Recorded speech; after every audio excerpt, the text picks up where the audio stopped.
Coucou. Hello tout le monde, j'espère que vous allez bien. Aujourd'hui je vous retrouve dans une nouvelle vidéo que je suis trop contente de faire parce que ça fait un bout de temps que je vous en ai pas fait. Parce que aujourd'hui on se retrouve dans une nouvelle vidéo, dans un nouveau Filmorama. Donc pour ceux qui ne savent pas encore ce que c'est un Filmorama, sur ma chaîne c'est tout simplement les chroniques de films. Et mon dieu, j'en ai plein à vous faire, mais faut que je les fasse en fait parce que c'est quand même du taf, parce qu'il faut que je regarde les films au moins 2-3 fois, donc c'est assez compliqué, mais voilà ce que c'est du coup les Filmorama. Et pour ceux qui me connaissent pas, et ben moi c'est Laura, et ici on parle de livres, de films, de beauté, de tout plein de trucs, parce que j'aime trop de trucs, voilà, même beaucoup trop, mais du coup voilà. Donc le film dont je vais vous parler aujourd'hui c'est Vampire, vous avez dit Vampire en français et le titre en anglais c'est Fright Night. Voilà, entre nous je préfère largement Fright Night que vendredi vous avez... vendredi Vampire vous avez dit Vampire, franchement Vampire vous avez dit Vampire, je vois pas. Mais voilà, c'est un film de 1985, vous le savez j'adore les films des années 80, 90, tout ça. Les films d'aujourd'hui aussi, mais c'est vrai que j'aime beaucoup en fait cette période là, parce que c'est très musical et je kiffe. Donc voilà, donc 1985. D'ailleurs, bah, du coup ce film était dans mon top de films des années 80 que je vous mets dans le petit i. Donc j'ai une feuille où c'est tout noté, pour m'y repérer parce que sinon voilà. C'est une comédie horrifique et c'est le film qui a révolutionné le genre, je vais y revenir plus tard, mais voilà. C'est un film américain qui a été réalisé par Tom Holland. Non, ce n'est pas l'acteur parce qu'à cette époque-là, il n'était même pas né. Mais voilà, c'est exactement le même, comment on dit, homonyme? Il me semble que c'est ça. Donc ouais, Tom Holland, mais ce n'est pas l'acteur de Spider-Man, on est d'accord. Une photo de l'acteur de Spider-Man, une photo du réalisateur de Fright Night. Vous voyez, ce n'est pas la même personne, hein, voilà. Maintenant on va passer aux acteurs principaux. Donc déjà nous avons William Ragsdale, je suis désolée si je le prononce mal, donc dans le rôle de Charlie Brewster. Chris Sarandon dans le rôle de Jerry Dandridge. Roddy McDowall dans le rôle de Peter Vincent et RIP à ce grand acteur. Et Amanda Beers, je sais pas, j'arrive pas à me relire, bravo Laura, dans le rôle de Amy Peterson. Il y a aussi celui qui joue le rôle de démon. Je sais plus comment il s'appelle, je me souviens que de son surnom, bravo Laura, mais je l'ai pas noté parce que je suis limitée à 4, mais voilà. Du coup, maintenant je prends mon téléphone, je vais vous lire le résumé quand même du film parce que je pense que beaucoup de personnes ne savent pas de quoi ça parle. Les gars, honte à vous. Donc attendez, j'attends que ça s'ouvre parce que là, ça veut pas s'ouvrir. Allez!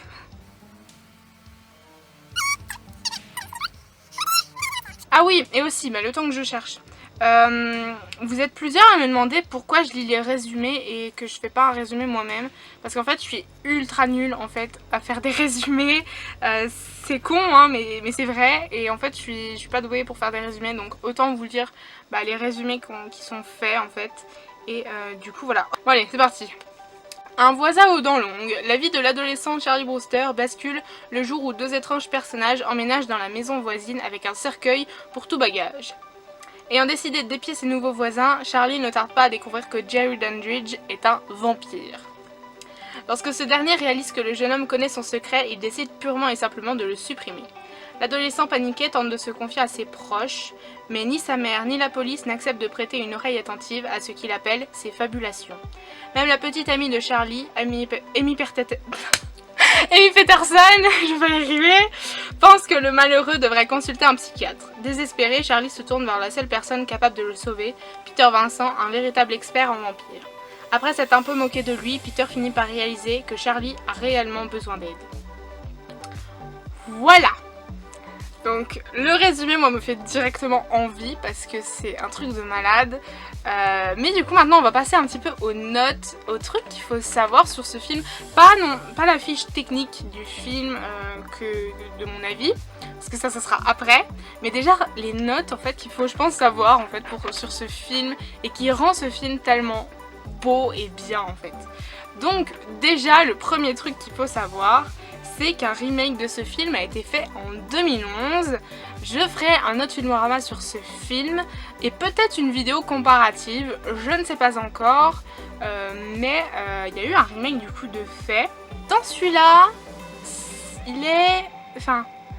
ce qui fait la beauté de ce film en fait, c'est que on est habitué vraiment aux films de vampires, donc soit dans le type de Dracula, donc il se passe il y a des centaines d'années, soit c'est les vampires hyper glamour, genre Edward Cullen et tout, genre les vampires ultra sexy. Donc on a vraiment un vampire ancien, romantique en fait, et on a les vampires qui sont modernes, sexy, glamour, tout ce que vous voulez. Et bien Fright Night se place en plein milieu de ça. Vraiment, il se place en plein milieu. Là, on est dans une banlieue américaine, pas de Transylvanie, on est aux États-Unis, à notre époque, enfin c'était dans les années 80, mais c'est quand même à notre époque. Et ce qui fait en fait que ce film, les personnages, ils savent déjà tout des vampires grâce au cinéma. Et ça, c'est super bien parce que c'est rare en fait qu'on voie le cinéma en fait qui l'aide. Là, le cinéma a une énorme part parce qu'en fait, les personnages savent déjà tout des vampires grâce au cinéma. Ils savent se repérer. Et il y a une scène qui je m'en souviendrai toujours, où t'as Peter Vincent, j'essaierai de vous la retrouver, qui dit jusqu'à maintenant, ça a toujours marché comme dans les films. Et franchement, ça dit tout. Vous êtes sûr ? Jusqu'à présent, tout a toujours marché comme dans les films. Et vraiment, ce film, voilà, il est vraiment à notre époque. Les personnages savent déjà tout des vampires, ils apprennent rien parce qu'ils savent déjà tout grâce au cinéma. Et du coup, ouais, voilà, franchement, il est super bien. Voilà. Dans celui-là, j'ai trouvé qu'il y avait un côté qui était quand même bien psychologique parce qu'il y a vraiment, à un moment, toute une mise en scène de fait pour que faire admettre à Charlie en fait qu'il a tort en fait et que son voisin c'est pas un vampire et tout ça. Il y a vraiment une mise en scène qui est faite par ses proches et tout, et j'ai trouvé ça horrible parce que il le croit pas et franchement mais je sais pas comment on peut réagir comme ça. Donc il y a vraiment un côté qui est quand même vraiment psychologique dans ce film. Aussi le vampire, donc Jerry Dandridge, dans celui-ci il est ultra manipulateur, il est vraiment manipulateur et il joue avec les sentiments. Je sais ce que c'est qu'être un peu différent. Maintenant, ils ne t'embêteront plus. Ils ne te battront plus. J'y veillerai. Et il faut savoir que pour un méchant, je pense que c'est la base. Moi, pour qu'un méchant vraiment me fasse quand même un peu peur, il faut vraiment ça, faut jouer avec les sentiments des personnes, des victimes en fait, et là, mais mon dieu, mais il le fait mais super bien, et il a vraiment une gueule en fait l'acteur, mais du coup, t'as le côté vraiment humain, donc de ça, mais t'as vraiment le côté inhumain parce que quand il se transforme complètement en vampire, tu te rends compte que là, c'est vraiment un monstre. Ok, le gars a une gueule et tout, mais quand il se transforme, ça te ramène à la réalité et au fait que c'est un monstre en fait. Et franchement, ils ont super bien fait ça. Non. Et puis aussi, je pense qu'une nouvelle expression devrait naître en fait avec ce personnage-là. C'est le charme à la Jerry Dandridge. Parce que le gars, il arrive au calme comme ça, voilà. et t'as toutes les meufs à ses pieds. Genre vraiment t'as toutes ces meufs à ses pieds. Genre voilà, moi je lance cette expression là, le charme à la Jerry Dandridge. Voilà. Je pense que c'est une expression qui devrait être dans un dictionnaire là d'expression, je ne sais pas, mais franchement cette expression, si vous avez vu le film, enfin vous comprenez, franchement vous comprenez et vous êtes d'accord avec moi. Parce que enfin, genre voilà, enfin. Et puis le plot twist final les gars, le plot twist final, oh mon dieu. Alors j'ai vu, enfin on est là, on se dit non, non, c'est faux, c'est une hallucination. Et puis après, t'entends, et t'es là, oh non, c'est pas vrai. Mais après, quand tu repenses, tu te dis que c'est logique. Parce qu'avec les autres, avec ça, tu te rends compte en fait que c'est complètement logique. Et tu veux un 2 en fait. Tu veux tout simplement un 2. Parce que le remake n'est pas un 2. Parce que le remake a eu un 2. Mais celui-ci n'a pas eu de 2, il ne me semble pas. Mais voilà, il est vraiment dingue film. Donc voilà, voilà. Mais je pense que c'est vraiment ça qui fait la beauté de ce film. C'est que on est à notre époque. Les personnages savent déjà tout des vampires grâce au cinéma. Et du coup, bah, ils font avec ce qu'ils connaissent en fait. Et c'est vraiment cool. Donc maintenant, on passe au côté technique du film, avec mon avis personnel, mes côtés vraiment techniques. Ok, je sais pas si je suis claire, mais c'est pas grave. Pareil, je lis parce que les gars, j'ai pas de mémoire, hein, maintenant vous le savez. Donc au niveau du scénario, donc je lis, hein, parce que je n'ai pas de mémoire. C'est le film du coup qui a révolutionné le genre comédie horrifique. C'est super bien dosé, genre la comédie empiète pas du tout sur l'horreur et l'horreur n'empiète pas du tout sur la comédie. Les deux sont super bien dosés et ça vous fait une bombe le truc. Il est super bien, c'est vraiment dosé. T'as des moments où t'as peur, t'as des moments où tu rigoles et t'as des moments où c'est trop bien. Il y a une scène, genre pareil j'essaierai de vous la retrouver parce que franchement elle est trop bien. Mais cette scène là, genre avec Peter Vincent où il arrive devant la baraque de Jerry, où il dit... où il demande alors où est la maison de ce supposé vampire. La Charlie Culmont c'est celle-ci et là il dit toutes les caractéristiques d'une maison de vampire. Et l'antre de cette supposée créature de la nuit. Là. Toutes les caractéristiques d'une maison de vampire. Genre cette scène elle est tellement mythique et tellement drôle à la fois que c'est oufissime. Mais voilà. Mais puis voilà, pour qu'il révolutionne le genre, c'est que quand même l'histoire, le scénario est cherché et est super bien. Donc voilà, et puis franchement l'histoire est super bien et tout. Donc, est original et il a également plusieurs petites morales à l'intérieur et c'est trop bien. Donc oui, du coup le scénario est bien trouvé, bien travaillé et... voilà, comme les dialogues en fait, ils sont vachement bien travaillés parce que du coup ça fait le côté comique mais le côté horrifique aussi. Et voilà. La bande son maintenant, donc pas de doute, hein, on est bien dans un film des années 80 et la musique nous le montre bien. Voilà, dans la scène du nightclub. Franchement il y a une musique, bon tu te dis oui bon c'est bon on est dans un film des années 80. Après t'as la musique typique que vous avez entendue en début de vidéo qui est super bien. Je l'écoute tout le temps pour écrire, pour lire, voilà je l'écoute H24 et super bien. Après voilà pour les musiques, mais de ce qui est des sons et des effets sonores, les gars ils sont chelous.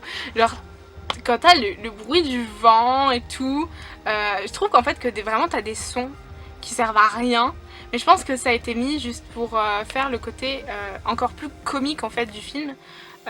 Donc ça gêne sans vraiment gêner parce que ça fait le côté comique en fait du film tout en restant bien dosé. Mais c'est vrai que des fois t'es là, putain le son les gars, le son. Enfin voilà, donc c'est vrai que ça gêne sans vraiment gêner, mais voilà. Ensuite les images et les plans, faut savoir que là j'avais un peu peur parce qu'en général les films des années 80 les caméras bougent très souvent, genre comme un peu en film footage, donc film footage comme un peu le projet Blair Witch, donc en mode caméra, genre en mode vlog. Et je n'aime pas du tout ce genre, j'ai vraiment du mal en fait avec ce genre de film, de plan et tout. Mais là j'ai été vraiment surprise parce qu'il n'y a pas tellement de mouvements en fait de caméra, comme si quelqu'un les regardait, les épiait. Voilà, il n'y en a pas tellement et franchement mais j'étais ultra contente quand j'ai vu qu'il n'y en avait pas tellement et même pas trop vraiment.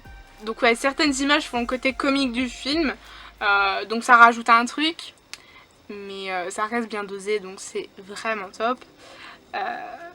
Après niveau transition et plan tout ça, ça reste assez simple et basique comme on voit très souvent, mais ouais. Tant qu'il n'y a pas de tremblement, moi ça me convient parce que ouais, quand il y a des tremblements, quand il y a un peu en mode ouais, vlog, film footage et tout, j'adhère pas et mais là il n'y en a pas donc c'est vraiment top. Ensuite au niveau de la colorimétrie, vous savez que j'adore ça, la colorimétrie. J'ai du mal mais j'aime trop. Au niveau colorimétrie film je kiffe, même si niveau coiffure, make-up j'ai un peu de mal, même si ça va mieux. Colorimétrie mais je kiffe, genre je kiffe regarder les détails de la couleur, saturation, contraste, luminosité, tout ça je kiffe. Et donc là bah elle est aussi assez simple, ça n'a pas quelque chose de vraiment très nouveau, c'est un truc que j'ai déjà vu. Après le film reste assez contrasté, j'ai trouvé, il reste assez contrasté, assez sombre parce que bah, ça se passe quand même beaucoup dans la nuit, hein, parce que bon les vampires, bah, ça se saurait s'ils pouvaient sortir. Ah oui merde je les avais oubliés ceux-là, ouais, les Salvatore là ils ont les petites babagues qui peuvent, mais ici ils ne peuvent pas sortir sinon ils explosent. Mais du coup voilà, la colorimétrie ouais, c'est assez contrasté, un peu sombre, mais on voit quand même bien les couleurs, ça reste quand même bah années 80 donc c'est quand même coloré et tout, mais on voit bien quand même bah, les couleurs et tout, même si ça reste assez sombre. Mais du coup voilà au niveau de la colorométrie, je vais y arriver. Ensuite les effets spéciaux, les gars, les effets spéciaux. Donc du coup pareil je lis hein, les gars parce que hein, je n'ai pas de mémoire. Qui dit vampire dit effets spéciaux, c'est obligé. Enfin voilà, longues dents, tête bizarre, tout ça. Surtout ici, parce que quand tu vois la gueule du monstre, tu te dis ok les gars, effets spéciaux. Voilà, parce que t'en as franchement, je veux dire, Twilight, toilette, je sais pas au niveau vampire ce qu'il y a vraiment eu d'effets spéciaux. Il n'y en a pas eu vraiment tant que ça, hein, à part les lentilles de contact, je ne vois pas. Mais là franchement, tu vois les effets spéciaux. Et franchement ça va, pour un film des années 80, ça va. J'ai vu des films des années 90 où les effets spéciaux étaient un petit peu plus pires. Donc voilà, pour la période franchement ça allait. Ouais, franchement c'était pas mal. Il y avait des moments où t'étais là, t'étais oh les effets spéciaux les gars. Notamment au moment avec la chauve-souris, genre t'es là, t'es non. Un truc qui m'a ébloui, franchement, genre j'ai trouvé cette scène éblouissante, tellement c'était vraiment quand même vraiment bien. Pour l'époque, j'ai vu des trucs qui étaient moins bien pour un truc similaire et franchement, là franchement c'était waouh. C'est la transformation loup-vampire. Si vous avez vu le film, vous comprenez. Je vais pas vous la mettre parce qu'elle est horrible, vraiment elle est horrible, elle reste vraiment glauque, gore, je sais pas trop, mais elle reste vraiment éblouissante et elle est vraiment bien faite pour la période, encore une fois pour les années 80 franchement c'est vraiment bien. Donc voilà. Et par contre oui voilà, il y a d'autres effets, autant cette scène là elle est super bien faite et tout voilà, autant il y en a d'autres, c'est un petit peu tiré par les cheveux. Mais après je comprends, hein, on peut pas non plus tout... Enfin, il y a un délai les gars, il y a un délai donc on peut pas non plus... Voilà, ils travaillent sur les trucs qui sont primordiaux, qu'il faut bien réussir. Quitte à mettre d'autres trucs un peu moins bien au terme d'effets spéciaux. Là voilà, la transformation elle était dingue. Mais après voilà, faut se dire que c'est un film des années 85. Donc on peut pas trop en demander non plus, franchement pour la période c'est super bien et franchement voilà. Le jeu d'acteur il est top, j'ai vraiment rien à redire, Ils peuvent passer du sérieux au relativement comique en peu de temps. Ok, les dialogues jouent beaucoup, mais le jeu d'acteur, les gars, faut pas oublier ça.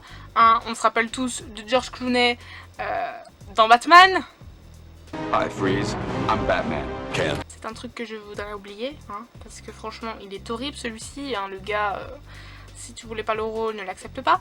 Bref, mais franchement, là, le jeu d'acteur, il est vraiment top. Il y a vraiment rien à redire. Et ben on retient cette scène, hein, comme tout à l'heure, là, les caractéristiques d'une maison de vampires, avec leur tête, enfin c'est mémorable. Les acteurs du coup ont vraiment été bien choisis et collent parfaitement au personnage. Ça c'est un truc qu'il faut respecter, franchement, toujours au cinéma, c'est que ça colle au personnage. Enfin là, David Dandridge, l'acteur est super bien choisi parce qu'il a une gueule, voilà, qui fait à la voix... Enfin, tu te dis ça et après tu te rappelles que bah, ça reste un monstre. Enfin voilà, donc le personnage colle parfaitement. En plus il fait limite flipper des fois. Du coup ouais, les acteurs ils collent parfaitement au personnage et franchement ça c'est top. Et il faut absolument à chaque film ça. C'est primordial parce que j'ai vu des films où les acteurs n'étaient pas dans leur rôle, n'étaient pas dans leur personnage.